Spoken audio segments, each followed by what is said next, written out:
Can you start over? What he's buying is?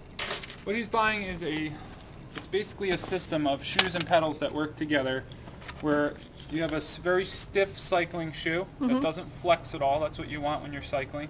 And then there's going to be a cleat which mounts to the shoe. This cleat snaps into a pedal.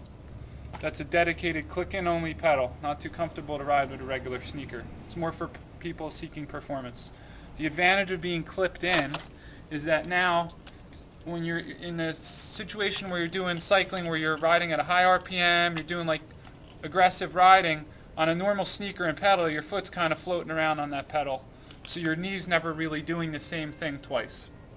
So what this does for you basically is we can position this cleat in such a way where it lines up the ball of your foot over the center of the pedal, which is proven to be the best position, and now you're doing like the exact same pedal stroke over and over.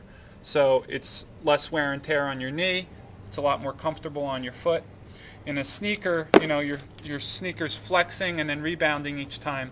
On a long ride, that'll really make your foot uncomfortable. So a cycling shoe is very stiff because you don't want the arch of your foot to collapse during cycling. You want it to be supported and stiff. Great. So that's the advantage of a system like this. And then with this type of pedal, you can adjust the tension so it releases and engages very easily, or a more advanced rider would crank it down so it's in there a lot more securely, just like a ski binding type of setup. Yes, your foot won't slip off either. Right. Which can hurt.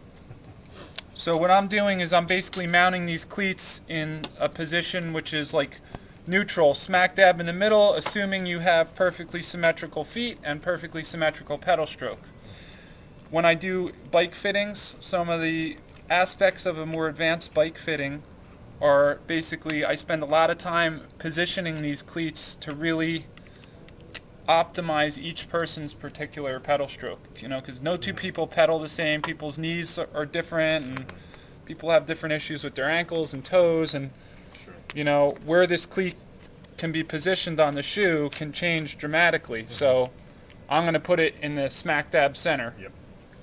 And then you'd want to adjust accordingly. As you start riding more, you might find that you'd be interested in getting a bike fitting, and then in that case I put you on the trainer and then I place this in the position that's perfect for you. Right.